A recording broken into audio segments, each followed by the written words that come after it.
kerusakan di laut, di bumi karena tangan manusia. Pohon yang akar tunggal, akarnya memegang tanah dan dia menahan air. Kalau pohon ditumbang, akarnya copot, lapuk, sehingga tanah tidak bisa ditahan, air pun turun ke bawah. Pelajaran kelas 4 SD, nama pelajarannya IPA, ilmu pengetahuan alam. Kita duduk dulu sama-sama pakai kelompok, namanya CBSA, cara belajar siswa aktif. Masih ingat? Yang ingat berarti udah tua. Sebaya sama saya. IPA itu dulu pelajarannya. Bahkan dipraktekkan, ditumpuk tanah, diletakkan pohon yang akarnya panjang, disiram air dari atas. Kenapa tanahnya tidak longsor? Karena diikat oleh akar kayu. Akar kayu ini dipotong, lalu kemudian lapuk sehingga tidak bisa lagi ditahan, dan terjadilah banjir bandang, habis. Memang di Malaysia banjir juga, Kedah banjir, Kelantan banjir. Cuman di tempat mereka yang banjir, yang turun dari atas langit itu cuman air. Tempat kita bisa pula turun dari atas langit itu kayu gelondongan. Dari mana ini datang kayu-kayu ini? Nah, ini ayat yang kedua, memang kerusakan akibat tangan manusia. Saya terus terang, Masjid Baitur Rahman ini, dulu waktu kita kecil-kecil di kampung, yang digambar orang di dinding rumah-rumah itu, Masjid Baitur Rahman ini adalah masjid ikon. Carilah di rumah-rumah orang tua-tua zaman dulu, itu lukisan, gambar, kalender, itu Masjid Baitur Rahman ini, karena ikonik, ikon.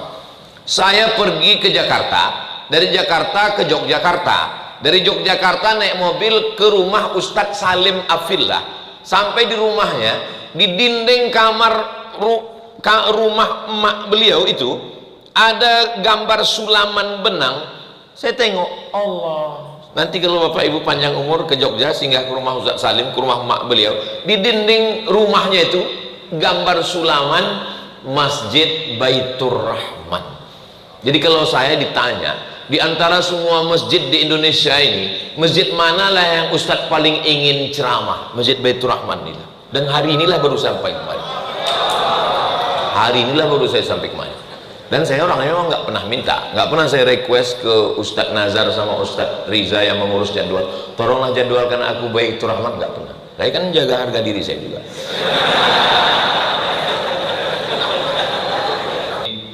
Wassalatu wassalamu ala al-qailil ghurril muhajjalin sayyidina wa maulana Muhammadin wa ala alihi wa sahbihi wa man tabi'ahu ila yaumiddin. Yang sama kita hormati Yang Mulia Wali Nangro Aceh Darussalam, ataupun yang mewakili Bapak Wakil Gubernur Aceh beserta forum komunikasi pimpinan daerah, Bapak Kapolda, Panglima,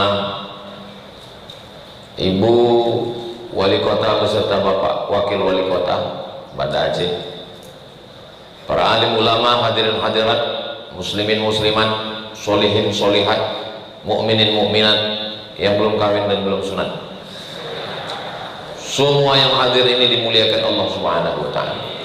Amin ya rabbal alamin.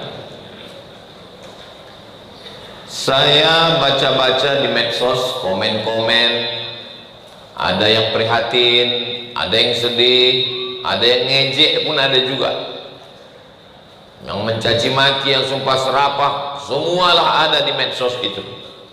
Lalu saya pun mencoba mencari-cari kenapa musibah itu terjadi. Setelah saya cari-cari ayat Al-Quran, hadis Nabi, pendapat para ulama, pendapat orang-orang yang hebat, akhirnya saya rangkum ada 7 poin. Itulah yang mau saya sampaikan pada kesempatan ini. Yang pertama dari Al-Quran, a'udzubillahi minasyaitonirrajim, ma asaba min musibatin fil ardi, segala musibah yang terjadi di bumi ini, tsunami, gempa bumi, gunung meletus, banjir bandang, ma asaba min musibatin fil ardi wala fi anfusikum, kanker, sakit jantung, diabetes, kolesterol, ma asaba min musibatin fil ardi, segala musibah di bumi, wala fi anfusikum, yang terjadi pada diri kamu, illa fi kitabin, semua sudah tertulis di kitab. Di kitab itu maksudnya di Lauhil Mahfuz. Papan tempat tulisan takdir itu namanya lauh, karena dia dijaga oleh malaikat, namanya mahfuz, lauh mahfuz. Min qabli an nabra'aha, sebelum kami mewujudkannya di alam nyata, sudah ada tulisan di Lauhil Mahfuz yang kita sebut dengan tulisan takdir. Itu dalam hadis, dalam ayat Quran. Penjelasannya ada dalam hadis. Hadisnya ada dalam Sahih Muslim. Innallaha katabal maqadir, Allah sudah menuliskan takdir. Khamsin alfasanah, 50.000 tahun. Qabla an yakhluqas samawati wal ard, sebelum Allah menciptakan langit, sebelum Allah menciptakan bumi, 50.000 tahun Allah sudah menetapkan di Lauhil Mahfuz bahwa tsunami itu terjadi, bahwa banjir bandang itu terjadi. Tidak ada kaitannya dengan dosa, tidak ada hubungannya dengan apapun, memang sudah ketetapan takdir Allah subhanahu wa ta'ala. Hak prerogatif Allah, kita tidak bisa mengelak, kita tidak bisa membantah, memang sudah dipastikan pasti terjadi. Rencana kita mungkin tak terjadi, tapi rencana Allah pasti terjadi. Itu makanya rukun iman kita 6. Antuk minabillah wa malaikatihi wa kutubihi wa rusulihi wal yaumil akhiri wa bil qadari khairihi wa syarrihi. Jangan tambah lagi. Sekarang banyak orang ditambahnya pula rukun iman ini macam-macam lagi. Antuk minabillah wa malaikatihi wa kutubihi wa rusulihi wal yaumil akhiri wa bil qadari khairihi wa syarrihi wa bi dokter spesialis dan lain-lain.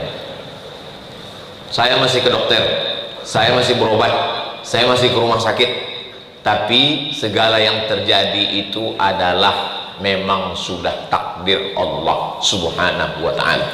Ini yang pertama. Inilah jawaban yang paling enak. Apapun yang terjadi, takdir. Oh, nggak bisa begitu Pak Ustadz. Masa hutan yang dipotong, pokok kayu yang ditumbang, terjadi longsor, kok itu takdir? Sabar dulu, ini kan baru satu. Ini masih panjang ini baru 1, 7 yang mau aku sampaikan ini. Nah itu makanya kalau mendengar ceramah itu jangan dipotong-potong. Saya tahu ceramah saya yang ini akan dipotong ini. Yang suka memotong hutan itu dipotongnya juga ceramah saya ini. Ketika dia dikomplain orang, gara-gara kau memotong hutan lah ini terjadi, itu sudah takdir Allah. Ini ceramah Ustaz Somad katanya. Jadi rupanya memang tukang potong ini, inilah bahayanya kalau cita-cita dulu tukang sunat, akhirnya rencana mau masuk fakultas kedokteran nggak lulus, masuk fakultas ekonomi, itulah APBD disunat, buka perusahaan potong kayu disunat, itu semua disunat. Jadi memang yang pertama ini bahwa takdir itu di tengah laut itu kan ada lempengan tanah. Jadi rupanya tanah ini berlapis-lapis. Jadi lapisan yang paling atas itu lempengan ada sambungannya, macam karpet masjid raya ini ada sambungannya. Pas sambungannya itu di tengah di atas Pulau Sumatera di Laut Aceh itu. Jadi ketika sambungannya itu bergeser, terjadi gempa. Lalu ketika terjadi gempa di tengah laut sana, airnya itu menyusut, karena bergerak dia menyusut, habis itu naik ke atas. Air yang naik dari laut ke atas itu bahasa Jepangnya tsunami, pakai huruf sa, tsunami. Dari laut maka menyusut dia dulu, menyusut, naik lagi dia ke atas. Itulah dia tsunami. Tapi orang Aceh sebelum orang Jepang ngasih nama itu, dia sudah ngasih nama duluan. Makanya ada di dalam kapal itu, apa namanya? Smong. Makanya kalau kita mau pakai bahasa kita, jangan sebut tsunami, smong. Jadi kenapa sebagian masyarakat Aceh selamat? Ya karena takdir. Kan pembahasan kita yang pertama ini takdir. Semua sudah takdir. Bagaimana cara membedakannya? Ini cara membedakannya. Kita tidak bisa mengelak. Ada yang bisa kita pilih dan ada yang tak bisa kita pilih. Saya mau bicara di bawah atau bicara di atas. Itu bisa memilih atau tak bisa memilih? Kalau Tuan pergi ke Belawan, jangan lupa membeli kikir. Memang kalau belum sarapan susah kita berpikir. Saya ceramahnya di bawah atau di atas, itu bisa memilih atau tak bisa memilih? Bisa. Saya tadi mau di bawah, tapi kata Pak Wagub, Ustaz Somad di atas. Semua orang mau nengok Ustaz, kata beliau. Kalau Pak Wagub, semua orang memang sudah menengok beliau, tinggal mengajukan proposal aja lagi.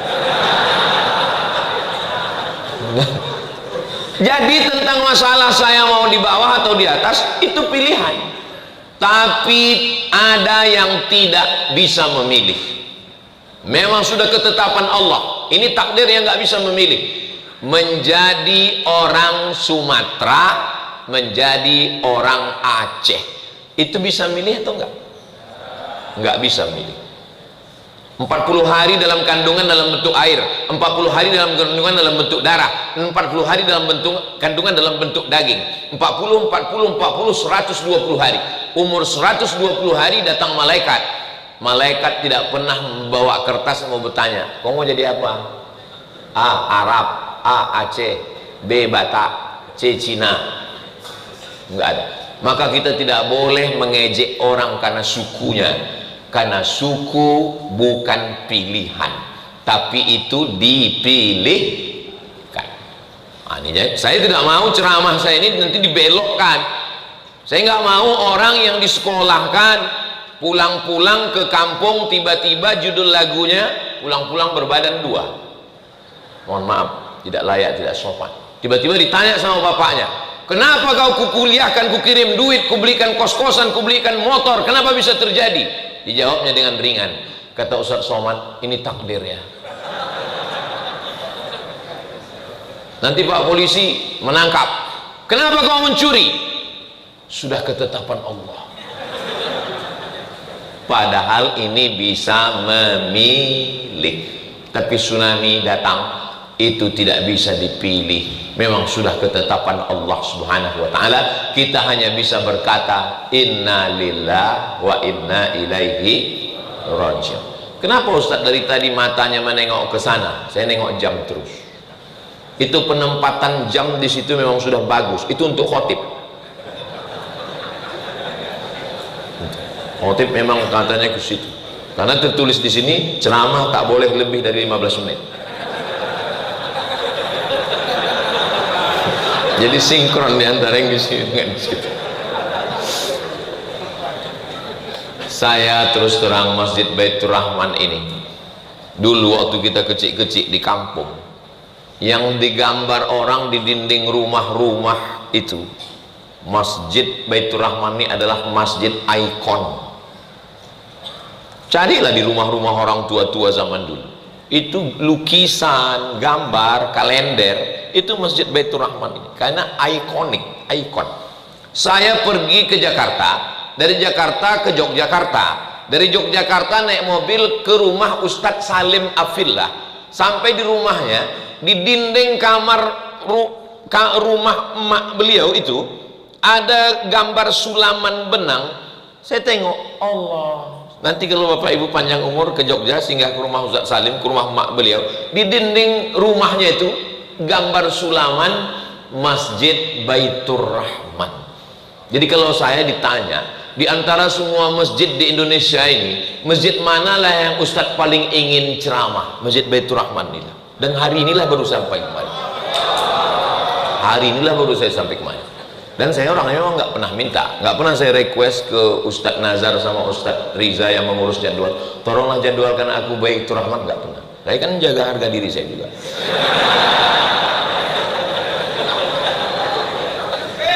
Di hari ini tercapai cita-cita saya, bisa saya berdiri di Masjid Baitur Rahman yang dari kecil saya tengok gambarnya ditulis di dinding. Andai saya mati sebelum ini, mungkin penasaran ruh saya. Tapi sesudah ini, tapi jangan pula bilang sesudah ini Ustaz mau mati-matilah. Andailah mak saya masih hidup, bisa saya bercerita ke dia, mak, aku udah ceramah di Masjid Baitur Rahman yang gambarnya di kalender rumah kita dulu. Tapi insya Allah walaupun beliau sudah meninggal, beliau melihat amal saya hari ini, dan beliau sebagai ibu yang melahirkan saya bangga saya sudah di Masjid Baitur Rahman ini insya Allah. Kalau mau foto sering di luar, tapi ceramah baru ini.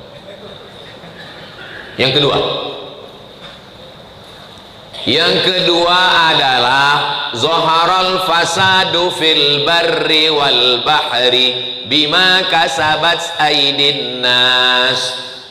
Terlihat nyata kerusakan fil barri di daratan, wal bahri di lautan, bima kasabat aydin nas, akibat perbuatan tangan manusia. Ini baru masuk yang tukang potong hutan tadi. Ini ada dia. Ini kalau dia ada hadir pengajian ini, inilah yang didengarnya nomor 1. Habis itu permisi deh ke toilet dulu ya, kencing. Ini kayaknya aku kena ini katanya nomor 2. Zaharal fasad, sudah ternampak kerusakan fil barri, daratan dulu. Karena memang yang pertama dirusak manusia ini daratan. Sudah habis daratan, tak ada lagi yang bisa dirusak. Wal bahri, baru dia pergi ke lautan. Bayangkan, apa namanya yang mirip kura-kura itu? Saya ingat, cuman mau ngetes jamaah nih, masih sadar atau enggak? Penyu kan? Penyu itu makanannya ubur-ubur. Penyu itu mau makan ubur-ubur dari jauh, udah menetes air liur penyu itu mau makan, udah dibacanya doa, Allahumma barik lana fima razaqtana wa qina azabannar. Kata penyu, begitu ditelannya rupanya sampah plastik. Bayangkan kecewanya penyu itu kena prank. Antara ubur-ubur dengan sampah plastik, siapa yang membuang sampah plastik ini? Maka buanglah sampah pada tempatnya. Ada Profesor Dr. Junaidi namanya, sahabat saya. Dia kebetulan pergi ke tengah laut sama bule. Bule itu perempuan, kalau laki-laki Pak Le. Sama bule. Bule dari Jerman. Sampai di tengah laut, bule itu makan jeruk. Dimakannya jeruk, kulitnya dikantonginya. Dikantonginya kulitnya. Profesor Junaidi ini heran. Kenapa bule ini mengantongi jeruk? Cuman dia nggak nanya, diam aja. Sesudah kapal itu pulang ke pantai, barulah kulit jeruk itu dibuangnya ke tong sampah. Orang kita sengaja membawa tong sampah itu ke laut untuk membuang sampah ke tengah laut sana. Jadi kerusakan di laut, di bumi karena tangan manusia. Pohon yang akar tunggal, akarnya memegang tanah dan dia menahan air. Kalau pohon ditumbang, akarnya copot lapuk sehingga tanah tidak bisa ditahan, air pun turun ke bawah. pelajaran kelas 4 SD, nama pelajarannya IPA, ilmu pengetahuan alam. Kita duduk dulu sama-sama pakai kelompok namanya CBSA, cara belajar siswa aktif. Masih ingat? Yang ingat berarti udah tua. Sebaya sama saya. IPA itu dulu pelajarannya. Bahkan dipraktekkan, ditumpuk tanah, diletakkan pohon yang akarnya panjang, disiram air dari atas. Kenapa tanahnya tidak longsor? Karena diikat oleh akar kayu.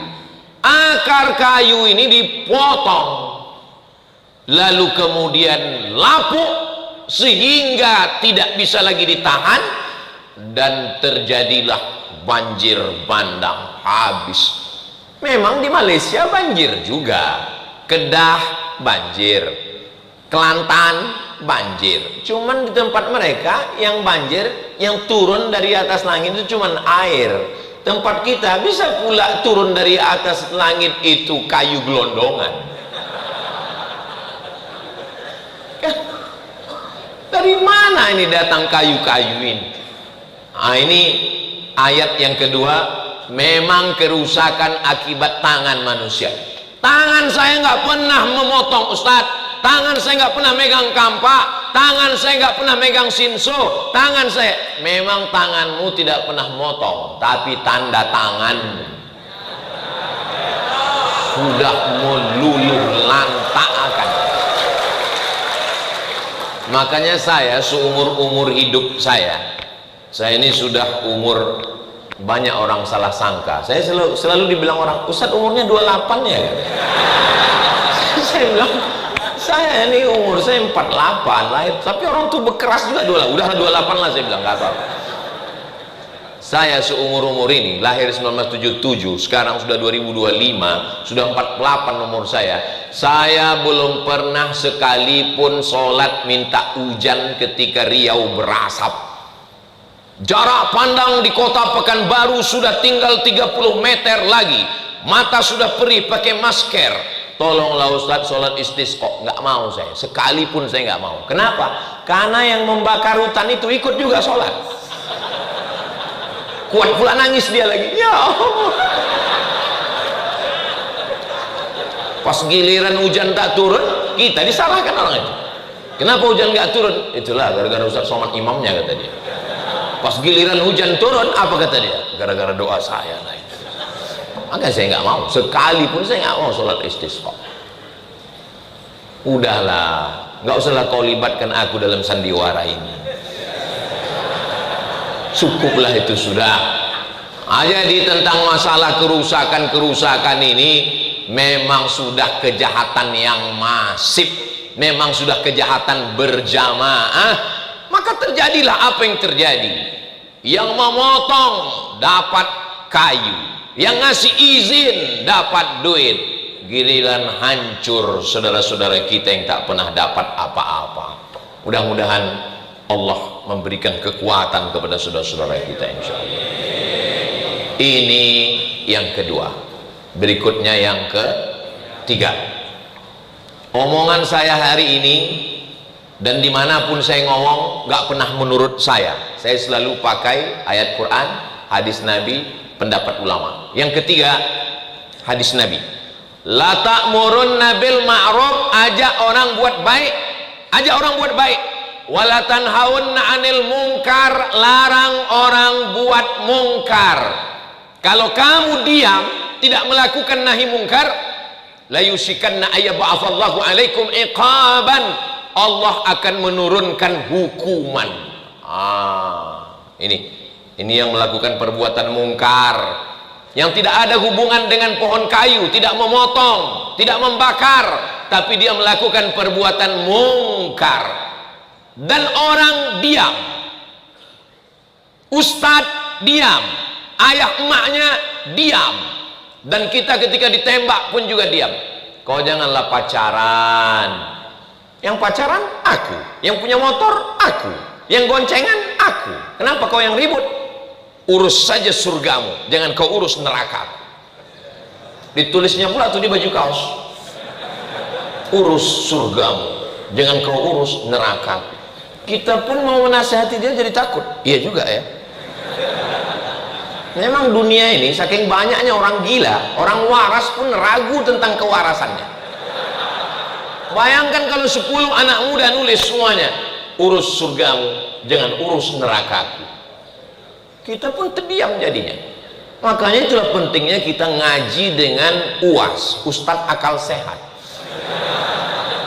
Kalau kita begini gimana jawabnya? Jawabnya begini, memang motornya motor kau, memang duitnya duitmu, memang perempuan itu pacar kau, tapi kalau azabnya datang aku kena juga, bodoh.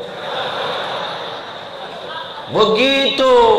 Karena ketika buat dosa, buat maksiat, tsunami datang, gempa bumi datang, gunung meletus. Memangnya waktu tsunami itu datang ditengoknya dulu, ini rumah orang soleh, kami kesana dulu ya, gitu. Mana ada, disapunya semuanya. Itu air yang turun dari atas gunung itu, padahal kan sudah ada jalur sungai.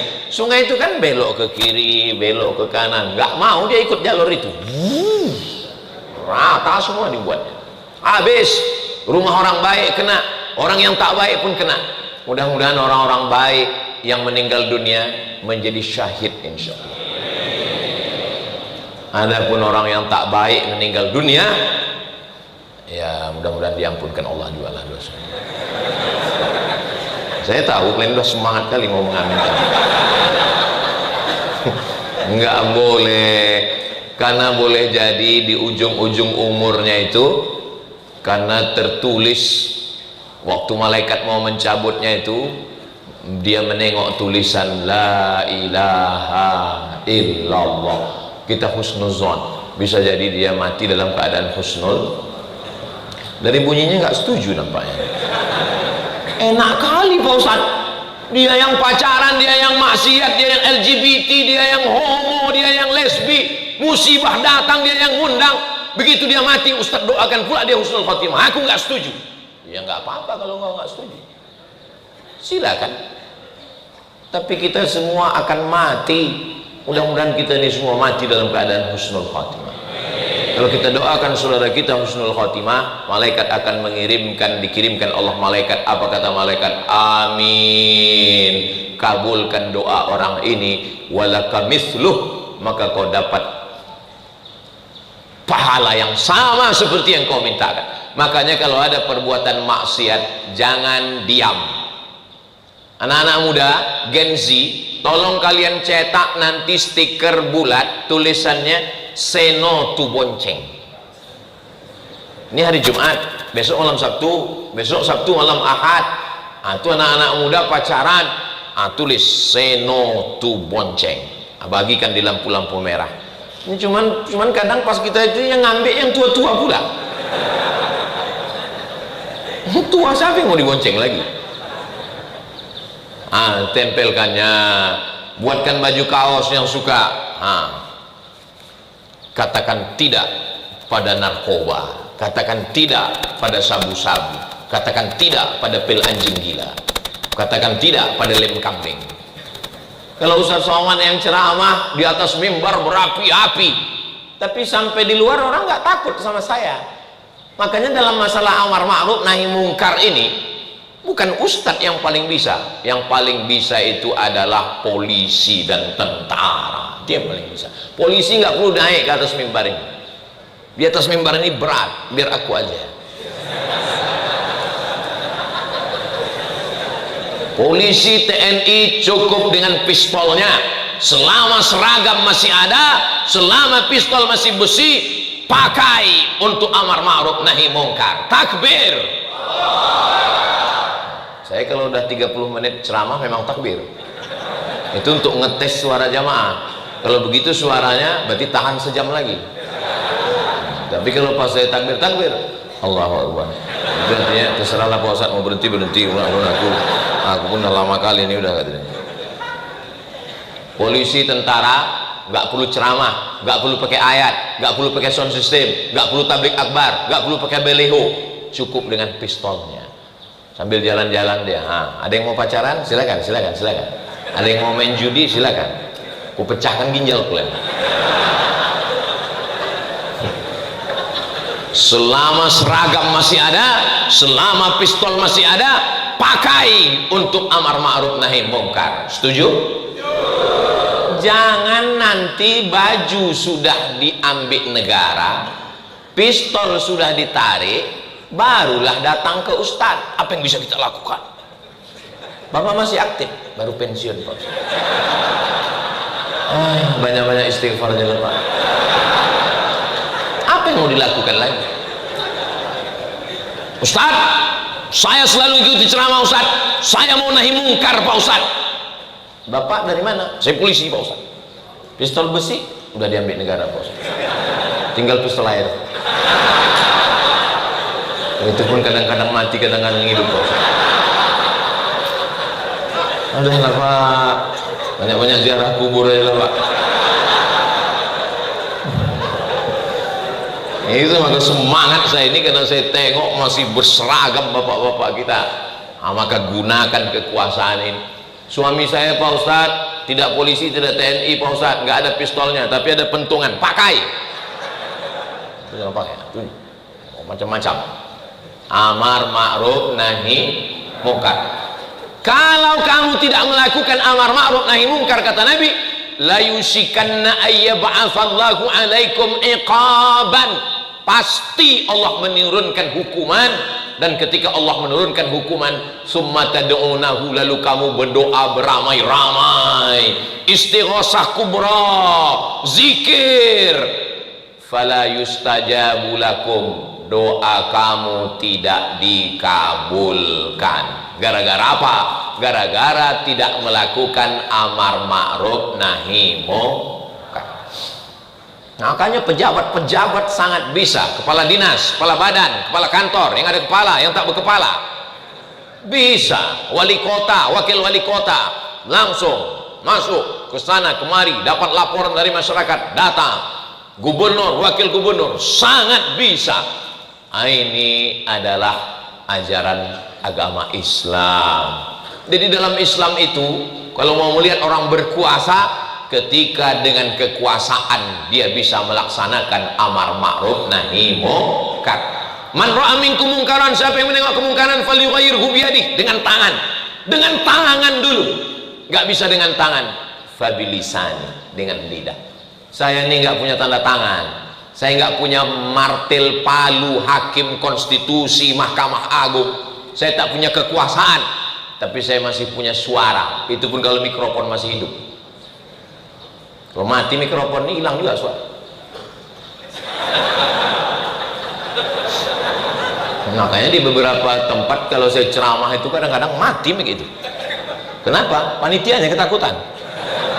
Daripada kita kena amuk, bagus mic kita matikan katanya. Tapi di Aceh ini saya ceramah belum pernah mic-nya mati. Nah, itulah. Karena saya tengok udah agak-agak mau mati.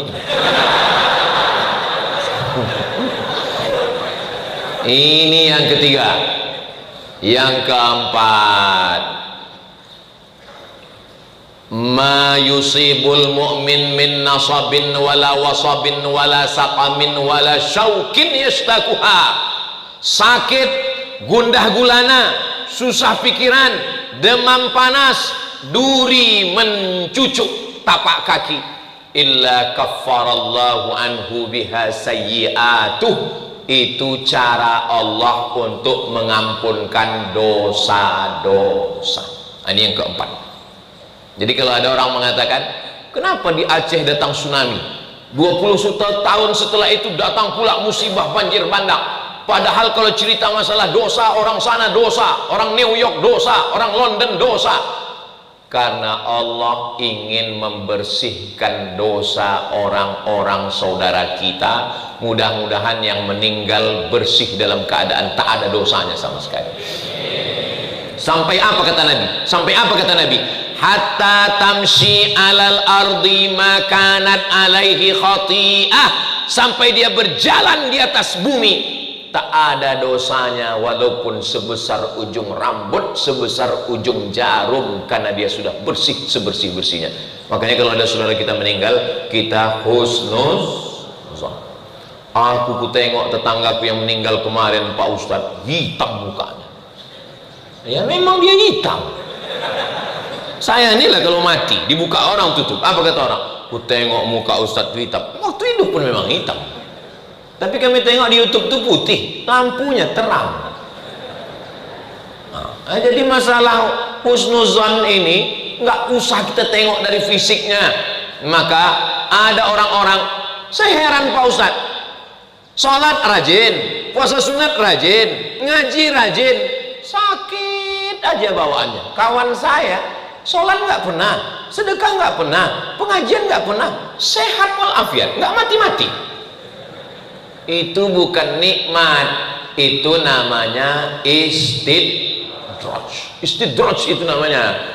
Yang kita khawatirkan itu bukan sakit, yang kita khawatirkan itu bukan musibah, yang kita khawatirkan adalah badan sehat, rezeki lancar, tapi sebenarnya kita sedang dijauhkan dari Allah Subhanahu wa ta'ala.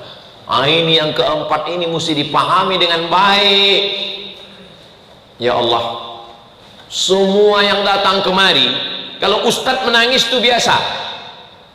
Reporter televisi nggak pakai jilbab menangis menengok musibah Aceh, menangis dia, nggak tahan dia menengok saudara yang naik ke atas gubungan atap rumah dengan banjir bandang, anak kecil, ternak mati, rumah hancur, lumpur setinggi, tiang listrik dipegang, sampai tak bisa lagi berdaya, hanya melelehkan air mata. Maka kita husnuzon pada Allah. Kejam sekali Tuhan itu Pak. Tidak. Al-Quran ketika kita baca, Allah tidak mengatakan Bismillahil Muntaqim, dengan nama Allah yang maha menghukum. Dah. Bismillahil Jabbar, dengan maha Allah yang berkuasa. Tidak. Tapi yang pertama adalah Bismillahirrahmanirrahim. Allah mau membersihkan sebersih-bersihnya, sampai akhirnya nanti di akhirat dia langsung masuk ke dalam surga Allah Subhanahu wa ta'ala. Amin. Saudara kita yang wafat karena tsunami 21 tahun yang lalu, saudara kita yang meninggal karena banjir bandang 1 bulan yang lalu, maka kita husnuzon kepada Allah, bersihkan hati kita dari segala prasangka suuzon. Itu cara Allah untuk menghapuskan dosanya, sehingga nanti dia langsung masuk ke dalam surga Allah sesuai dengan janji Allah dalam doa kita, Rabbana atina fid dunya hasanah wa fil akhirati hasanah wa qina. Berikutnya yang ke-5, ke-6, mau cepat aja orang ini selesai.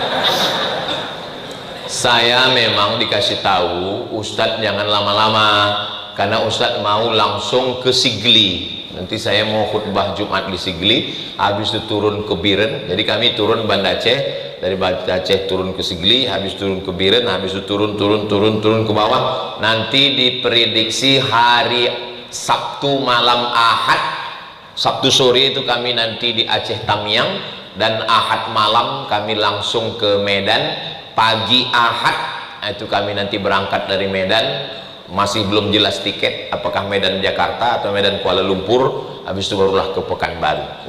Mohon doa supaya dimudahkan Allah perjalanan. Yang kelima adalah Allah sedang menguji kita. Oh, yang diuji itu orang Tamiang, yang diuji itu orang Sigli, yang diuji itu orang Bandar Meriah, yang diuji Allah itu adalah saya, Abdul Somad. Apakah sanggup kau makan di rumah, perutmu kenyang, saudaramu di sana tak makan, Abdul Somad? Maka saya kumpul sama kawan-kawan saya, namanya Yayasan Tabung Wakaf Umat. Lalu saya bilang, apa yang bisa kita lakukan? Kalau membangunkan rumah tak ada duit kita, rumah kita pun ngontrak.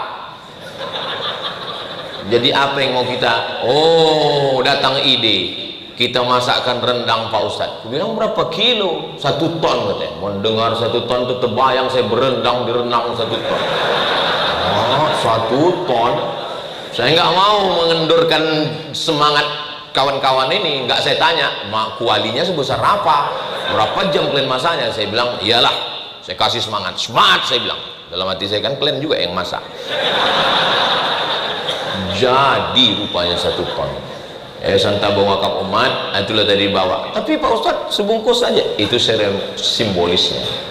Jadi udah dibungkus sepaket-sepaket, nanti kita akan kirim. dan rupanya banyak peminatnya. Jadi setelah 1 tahun ini datang, nanti akan dibuat lagi insya Allah. Mudah-mudahan makin banyak berkelanjutan program ini insya Allah. Kemudian beras ada kami bawa 10 ton. Kemudian baju layak pakai. Kemudian banyak yang minta Iqra sama Al-Quran, mushaf dan lain-lain. Itulah yang kita bagi sesuai kemampuan kami. La yukallifullahu nafsan illa wus'aha. Kami janji nanti jumpanya di Aceh Tamiang. Ada tim dari Jogja, Ustadz Salim. Ada tim dari Pontianak, Ustadz Lukmanul Hakim. Ada tim dari Riau, Ustadz Al-Nob Dinar beserta Ustadz Hanafi. Tapi yang mengkoordinir, yang mengaturnya semua, saya tak berani juga. Sohibud dar a'lam bidarihi, yang paling ngerti tentang Aceh ini ya orang Aceh. Maka saya minta tunjuk sama Ustadz Nazar dan Ustadz Riza. Ustadz Nazar dan Ustadz Riza ini senior saya di Mesir. Ustadz Riza seangkatan saya. Beliau berdua ini yang mengarahkan kami. Saya duduk bertiga sama mereka, saya tanya, Ustadz Nazar, Ustadz Riza, mau dibawa kemana hubungan kita? Kata mereka, insya Allah kami akan bawa Ustadz masih berada di jalan yang benar. Akhirnya kami pun jalan, dialah yang menyusun semua. Pokoknya saya dibangunkannya pagi, bangun, jalan, ya. Nanti jumpa dengan Pak Wagub, serahkan, ya. Senyum sikit, katanya, ya. Itulah, pokoknya saya ikut aja. Apapun kata mereka berdua ini ikut aja. Nggak tahu saya nih, entah mau kemana setelah ini. Nanti khutbah di Sigli, ya. Padahal pertama nggak ada jadwal Sigli ini. Tiba-tiba ada dibuatnya. Ya kita ke sana, ya. Kita buat video banyak-banyak, ya. Ada 6 yayasan nanti. Yakin 6 ini kawan-kawan kita terpercaya, orang yang mana, orangnya baik, orangnya insya Allah bantuannya sampai. Kita buat. Buatkan kertasnya. Biar supaya nanti jangan nampak kali bodoh saya pada video itu terdiam gitu ya. Kita buatkan kertas, sudah siap. Jadi nanti di setiap tempat buat. Karena recovery ini apa bahasa Indonesia? Saya kok udah di Aceh ini payah bahasa Indonesia. Pemulihan. Karena pemulihan ini lebih parah dari tsunami dulu Bapak Ibu. Maka pemulihan ini perlu waktu yang panjang. Saudara kita yang tidak Islam, tak Islam dia mampu memberikan 1000 rumah, bayangkan itu, dan akan tegak berdiri. Tadi malam saya minum kopi, Ustadz Somad, anak-anak Mapala, tahu Bapak Ibu Mapala? Mapala itu mahasiswa pencipta alam, bukan mahasiswa paling lama. Kadang ada juga anak-anak semester 14 ini pas ditanya, kau semester berapa? 14. Kok lama kali? Aku ini Mapala gitu. Rupanya mahasiswa paling lama. Anak-anak Mapala dari Papua tidak Islam memikul beras itu begoni-goni Pak Ustadz, masuk ke dalam yang tak bisa ditempuh oleh kita Pak Ustadz. Saya mendengar cerita itu, malunya saya dalam hati saya. Yang tak Islam sudah mendirikan rumah, yang tak Islam sudah membawa. Aku yang tiap tahun di Aceh, yang udah disangka orang dapat istri orang Aceh, baru ini aku sampai, malu saya. Jadi kalau belum bisa nolong, paling tidak janganlah mengejek. Kalau belum bisa membantu, mengirimkan duit, mengirimkan apapun ke saudara kita, janganlah berkata kasar. Saya yang tidak berada jadi korban pun membacanya itu tak sanggup saya. Asalkan nampak saya tulisan yang kasar, saya lewatkan cepat. Asal nampak saya video-video yang ngomong macam-macam, saya lewatkan cepat. Kenapa? Takut saya kubanting handphone itu. Handphone itu hancur, dia ketawa. Yang bisa menolong, datanglah kemari. Ustadz Riza, Ustadz Nazar, ya. Saya kebetulan di Kuala Lumpur ini, di Malaysia. Gimana kalau kita jumpai Pak Menteri Agama? Siap. Terbang Ustadz Riza dengan Ustadz Nazar langsung dari Banda Aceh ke Kuala Lumpur. Kami pun menjumpai Pak yang berhormat Menteri Agama. Akhirnya kami sampaikan, Pak Menteri, ini kawan saya 2 orang. Bagaimana Aceh sekarang Pak Ustadz? Pas jumpa sama dia, bagaimana Aceh? Kami mohon bantuan dari masyarakat Aceh Pak, begini-begini. Kalau tidak bisa G2G, negara to negara, nanti kirimkan aja ke yayasan terpercaya, nanti kami akan sampaikan Pak, insya Allah Pak Ustadz, kata beliau. Saya yakin insya Allah itu, karena dia orang Malaysia. Kalau insya Allah kita agak berat sedikit. Jadi memang relawan-relawan ini sudah turun semua. Jadi sebenarnya ini adalah ujian. Di saat kita senang banyak kawan, di saat kita ketawa banyak teman, tapi di saat kita sedang susah, orang senang banyak kawan, orang susah punya sahabat sejati. Kalau mau menengok sahabat sejati Aceh, inilah yang datang beberapa hari ini walaupun terlambat. Salah satunya UAS, ujian akhir semester. Saudara yang dimuliakan Allah SWT. Berikutnya yang keenam. Yang keenam, ini saya baru dapat temuannya ini, yang keenam ini. Baru pagi tadi dapat saya. Ini tidak ada di dalam Quran, tidak ada di dalam hadis, tidak ada di dalam pendapat ulama. Di Quran saya cari enggak ada, di hadis pun tak ada, dalam pendapat ulama pun tak ada. Enam ini adalah doa orang-orang yang terkabul. Hah? Siapa yang terkabul minta bencana nih Pak Ustadz? Rupanya bupati-bupati wali kota ini selalu datang ke gubernur minta APBD, minta. Gubernur gak ada duit karena semua dari pusat gak ada. Bingung lah gubernur sama wakil gubernur, dapat dari mana? Rupanya datang musibah ini, akhirnya cairlah duit.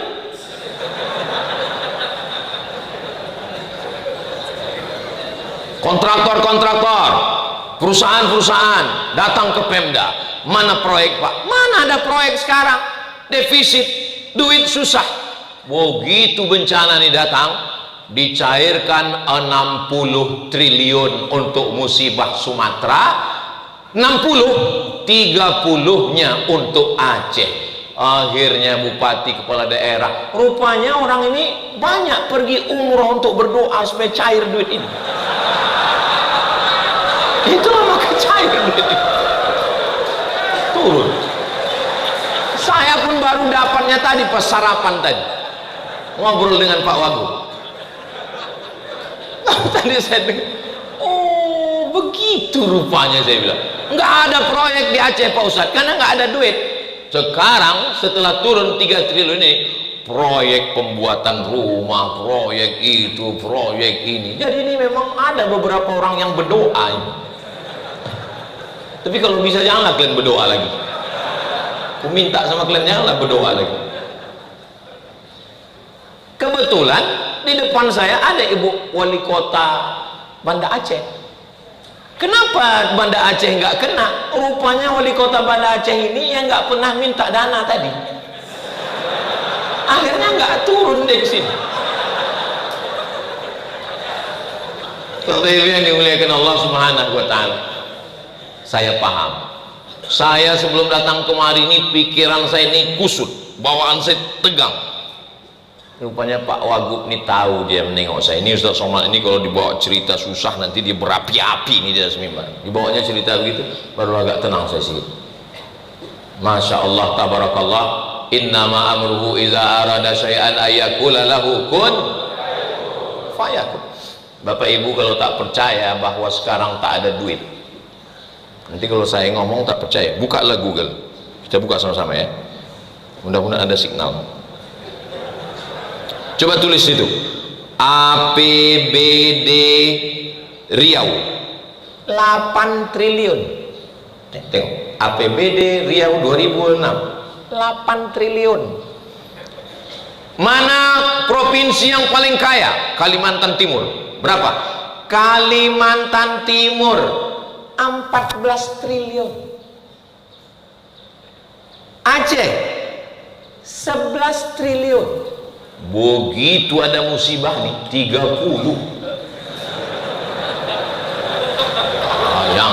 Jangan tepuk tangan, nanti datang dia lagi. Masaibu qaumin inda qaumin fawaidu. Pepatah Arab, bukan hadis. Musibah bagi suatu kaum, tapi sebenarnya di balik itu ada fawaid, ada manafi', ada hikmah. Asa an takrahu syai'an, boleh jadi kamu benci sesuatu, wa yaj'alallahu fihi khairan katsira, ada kebaikan-kebaikan. Karena sudah terjadi, mau diapai lagi? Tak bisa kita tolak. Maka kita tinggal mengambil hikmah-hikmahnya, kita kawal, kita doakan. Tapi jangan gara-gara ini lalu NGO, non-government organization, LSM, jangan sampai berhenti. Terus apa yang bisa kita bantu, kita bantu. Ini kawan-kawan saya yang dari Medan menunggu nih di Aceh Tamiang. Ustaz Somad, kami menunggu, kapan Ustaz datang? Aku bilang, aku baru datang hari Ahad. Kami udah nunggu dari semalam, kata dia. Salah kalian lah, kenapa nggak boleh tengok jadwal? Aku bilang. Sangkanya semalam saya langsung terbang ke Aceh Tamiang. Kami di Banda Aceh dulu, baru turun ke bawah. Hari Sabtu malam Ahad baru kami sampai di Aceh Tamiang. Saya bilang, jadi dengan adanya musibah ini, nampaklah kuasa Allah SWT. Orang yang baik sedang dinampakkan kebaikannya, orang yang silap dan salah dihapuskan dosanya. Kita berharap mudah-mudahan kita semua tidak menambah redam remuk hancurnya hati saudara kita. Berlapang dada, ada sikit-sikit ya bersaudara kita, karena ada beban yang paling berat. Terakhir yang ketujuh, ada amal yang tidak keluar darah. Amal keluar darah, mati syahid. Ini amal tak keluar darah. Ada amal yang tak keluar keringat. Keluar keringat tawaf, sa'i, umrah, jihad. Ini nggak keluar keringat. Ada amal yang tidak keluar duit. Yang keluar duit, zakat, wakaf, infak, sedekah, wasiat, hibah, ghanimah. Ini nggak keluar duit, tidak keluar darah, tidak keluar duit, tidak keluar tenaga. Amal ini amal yang paling besar pahalanya. Apa itu amal? Ridho menerima takdir Allah. Inilah amal yang sedang diberikan Allah kepada orang Aceh. Orang Aceh didatangkan Belanda. Negeri yang tidak bisa dijajah oleh Belanda adalah Aceh. Orang Aceh melihat hidup ini kecil setengah sayap nyamuk, seperti hadis Nabi. Apa kata orang Aceh? Kalau aku mati, aku akan mati syahid. Kalau aku hidup, besok pagi aku minum kopi di Molabu. Itu terjemahan bahasa Indonesia. Tengku Umar, beliau meninggal sebagai seorang syahid. Saya ziarah ke makam beliau, masuk ke dalam hutan. Apa kata yang menjaga makam? Tengku Umar ini, Ustaz Somad, jangankan hidupnya, jenazahnya pun ditakuti Belanda. Sampai dicari mereka jenazahnya. 6 bulan orang menggalinya lagi, jenazahnya masih tetap utuh, tak dimakan cacing tanah. Begitu janji Allah. Itulah ayat yang dibaca qari kita tadi. Wala taqulu liman yuqtalu fi sabilillahi amwat. Jangan kau katakan mereka mati, bal ahya, mereka hidup.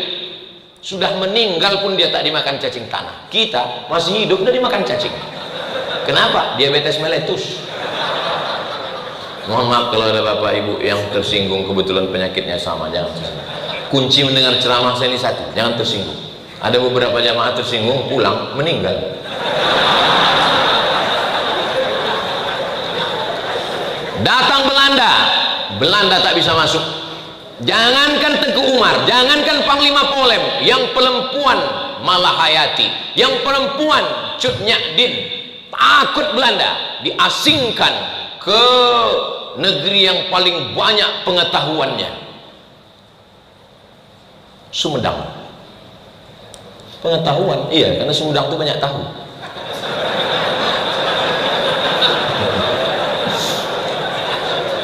Cut Nyak Din diasingkan ke Sumedang. Kenapa? Karena kalau dia dibiarkan di sini, dia punya magnet. Orang Aceh akan ikut berjuang sama dia. Diasingkan dia ke Sumedang. Perempuannya begitu luar biasa.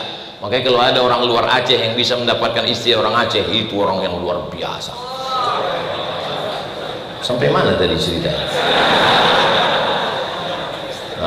Datang Jepang tak masuk. Datang bom, selesai. Datang tsunami, selesai. Datang apapun yang datang kemari, tidak ada orang Aceh yang murtad, nggak ada. Tidak ada orang Aceh yang menurut psikolog kalau sudah kehilangan rumah, kehilangan ayah, kehilangan keluarga, itu untuk menyembuhkan healingnya, menyembuhkan psikologisnya, pikirannya. Mereka psikolog-psikolog yang ngerti, bingung mereka, kok bisa orang Aceh tetap sehat walafiat? Karena kekuatannya berpegang pada la ilaha illallah Muhammadur Rasulullah. Maka saya tak pernah menceramahi, saya hanya cerita. Saya kalau di Aceh ini hanya cerita, tak pernah saya menceramahi. Marilah Bapak Ibu kita bersabar, kata orang Aceh. Alah, kau ngomong gitu, belum pernah kau kena tsunami. Cobalah perhatikan ceramah saya di Aceh. Pernah saya ajak orang Aceh, marilah kita berpegang teguh pada Allah. Orang Aceh kalau dengar itu senyum. Alah, kau dikejar Belanda tuh. Kami Belanda, Jepang, daerah operasi militer, tsunami, datang lagi, datang dari laut 2 kilometer daratan, habis, turun dia lagi. Akhirnya orang pindah ke gunung, dari gunung pula datang. Bayangkan, Allah mau menunjukkan ke orang Sumatera Utara, ke orang Riau, ke orang Jawa, ke orang Kalimantan, bahwa ada hambaku yang kuat menerima berbagai macam pukulan. Itu kan kata Ustaz Salaman untuk menyenangkan hati kami. Ini hadis, bro. Datang sahabat Nabi namanya Sa'ad bin Abi Waqqas. Dia bertanya kepada Nabi, man asyaddun nasi balaan, siapa orang yang paling kuat ujiannya? Ya Rasulullah, ya, kasih tahu aku siapa orang yang paling kuat ujiannya. Al-anbiya, nabi-nabi. Setelah itu as-salihun, orang soleh. Setelah itu al-amsal fal-amsal. Itu kata Nabi, orang yang paling kuat ujiannya nabi-nabi. Setelah itu orang soleh. Setelah itu orang yang di bawah itu, orang di bawah itu. Jadi kalau ditengok dari mulai Kalimantan, Sulawesi, Papua, Jawa, menurut pandangan saya, kalau dipakai hadis ini, yang paling kuat imannya adalah orang Aceh. Setuju tak setuju? Terserah, nggak setuju pun saya udah ceramah juga. Makanya menurut hadis ini kekuatan iman itu diuji. Kenapa? Karena kalau saya menggali tanah di belakang rumah saya, tiba-tiba cangkol saya itu bunyinya pup, lalu saya tengok ada batu hitam, saya ragu, ini batu kah, intan kah, emas kah? Maka saya bakar, saya hidupkan api unggun, saya bakar 1 hari.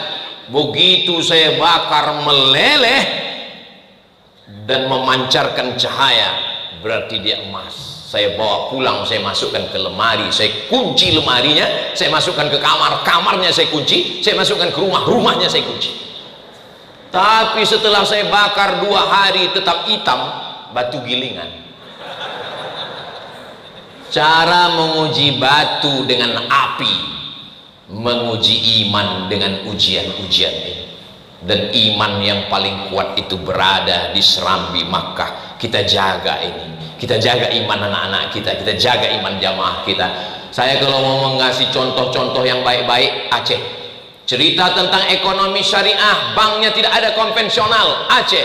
Cerita tentang penerapan syariat Islam, ada dinas syariat, Aceh. Cerita tentang pendidikan Islam, Dayah Abu Abi Tengku, ada Abi Zahrul, Dr. Zahrul dari Mudi Mesra hadir bersama kita, Aceh. Cerita tentang baca kitab, sampai hari ini orang Aceh masih baca kitab. Dari mulai Matan Takrib, Fathul Qarib, I'anatul Talibin, Kanzur Raghibin Mahalli, Qalyubi wa Umairah, Al-Majmu' Syarah Muhazzab. Sampai hari ini Dayah masih baca kitab kuning, dari mulai Matan Al-Ajurrumiyah, Al-Kawakibud Durriyah, Al-Imriti, Alfiyah Ibni Malik, sampai Syarah Ibni Aqil. Masih istiqamah mereka menghormati ulama.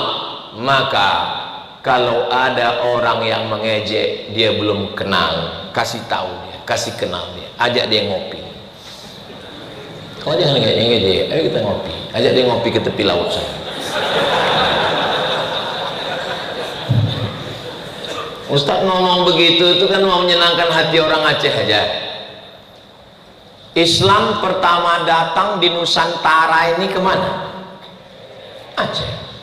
Al-Quran pertama kali diterjemahkan ke dalam bahasa Melayu oleh siapa? Syekh Abdul Rauf As-Singkili, orang Aceh, yang membawa tarekat Syattariyah langsung dari Imam Al-Qushashi, dari Syekh Ibrahim Al-Qurani, sampai datang orang dari Jawa Barat, Syekh Abdul Muhyi Pamijahan, mengambil tarekat Syattariyah kemana.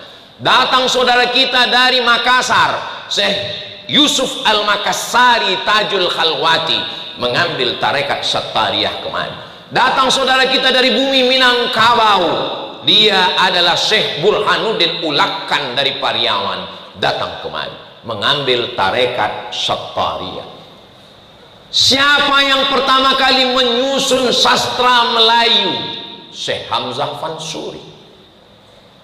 Berawal peradaban itu dari sini, menunjukkan bahwa dia kuat. Dipukul dengan angin puting beliung, anginnya kencang, lautnya dalam, karangnya tajam, puting beliung, tapi lulus. Dia akan melahirkan nahoda kapal yang luar biasa. Tapi kalau hanya sekedar ombak-ombak kecil, dia hanya akan melahirkan perahu bebek. Jadi kalau ada anak-anak sekarang, kenapa ujian ini begini berat Pak Ustadz? Kenapa begini? Ini namanya generasi strawberry. Generasi strawberry itu ditengok cantik, tapi kena panas sedikit layu, letoy, lemah, letih, lesu. Berarti kau tak layak jadi orang Aceh. Cepat kau ke laut. Sudah lama ikan hiu itu nunggu kau membacakan doa Allahumma barik lana fima razaqtana wa qina adzabannar.